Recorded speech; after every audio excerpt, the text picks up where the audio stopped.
What's up everyone, John Redinger from Techno Buffalo here, and today we're taking a first look at the brand new late 2012 21.5-inch iMac. This came with a bigger 27-inch brother, which we'll take a look at next week. Let's go and take a look at the specs of this iMac, which I've named Max, and we'll see what it's got, whether or not it's worth your money.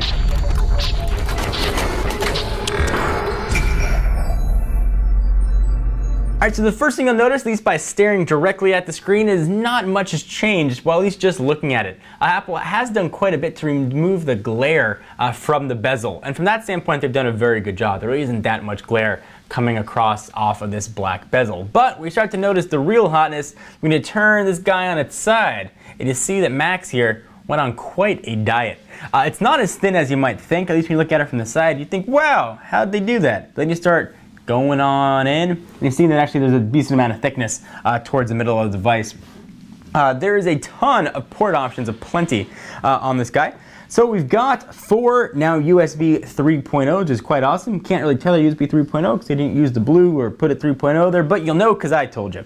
I've got 2 Thunderbolt ports, gigabit Ethernet, SDXC, so for all your XD card slots, which is pretty incredible that the SD card slot's actually one of the thinnest parts of the machine that the card can even fit in there. And of course, your audio in. The 21.5-inch model does not have a slot for upgradable RAM. So if you want to upgrade your RAM, you're going to be limited to the 27-inch model. It's going to have a little slot right here where you would be able to access that RAM. Put this guy back. So this is the entry-level model, which is going to set you back about $1,300. It is being powered by, instead of me just telling you, let me show you, a 2.7 gigahertz Intel Core i5, that is quad core. In the basic configuration, you're getting 8 gigs of RAM. I believe that's on 2 4 gigabyte DIMMs, and it's 1600 megahertz DDR3 RAM. You can get a 1 terabyte hard drive, which is going to spin very slowly at 5400 RPM. We'll talk about that hard drive in just a minute. But you can get the Fusion drive, which is going to pair different regular spinny drives with a solid state drive, 128 gigs. So you get one big volume, but you get the speed of an SSD with the storage of a traditional little spinny drive. Kind of nice.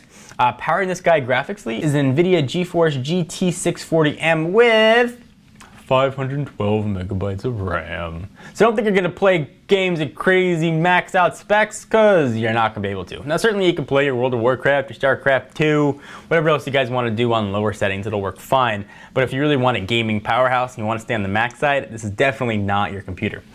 So let's go ahead and check out some of the things that it can do. We ran disk speed test using Blackmagic, and we got not very impressive results. Again, 5400 RPM drive. About 101, 102-ish per second on the write, and on the read it was 97. So not super fast there either. What is this going to mean to you? Probably nothing. But if you do what we do with our computers, and that's a lot of video editing and a lot of importing and exporting, it's definitely going to be on the slower side. If you're just watching videos playing back, you're browsing the internet, not going to notice much of the speed. So don't worry that much about a 5400 RPM drive unless you're doing something that really relies on read-write speeds, in which case you're going to want to upgrade rather to the Fusion drive to get that solid state performance. Something to keep in mind. Speaking of performance, we also ran Geekbench.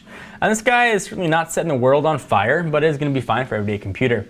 Our benchmark summary gives us a score of 9,151, so pretty respectable. It's not the fastest speeds in the world, but if you get a computer at the entry level price here, you're not really looking for the latest and greatest specs. Although at $1,300, it is pretty comparable with what you get for other all-in-ones. The screen here, though, is absolutely gorgeous. The resolution, everybody's going to be screaming, we wanted Retina, but it does look absolutely beautiful. With a resolution of 1920 by 1080, the screen is probably one of the best in the all-in-one designs. Sort of rounding out the specs here, included in the box, you're going to get, of course, the Magic Mouse, which is the unergonomic multi-touch mouse that Apple like to ship with their products. Then you've got the wireless keyboard here as well. You can option up to have a wired version with a 10 key on the side. But for me, I prefer the external stuff. I have a Logitech MX Pro mouse that I love, and I use a Logitech keyboard with a full 10 key and solar charging. Makes it very fancy and helpful. But for general computing, this is going to be a great computer for you. Even if you do light video editing, you play around in iMovie, you want to edit pictures in iPhoto or Aperture, whatever you want to use, this is going to be a great computer for you. This is not a computer for heavy gamers, hardcore video editors, or folks that do a lot of 3D rendering. Anything else, so this is going to work great. It's also going to work wonderfully as a Windows machine, which sounds a little bit weird, but you can use a piece of software Apple included called Boot Camp, which lets you run 2 operating systems. So you can easily purchase or download Windows 8 or Windows 7 or any previous version of Windows, install it on here, and be able to run all your Windows applications as well. What's missing here, and probably a big omission for some folks, is a lack of any sort of HDMI. You can finagle an HDMI connection by getting an adapter, which Apple loves to do, plug into that Thunderbolt port, and no more CD DVD drive. So if you rely a lot on physical media, you want to pick up another add-on to add here.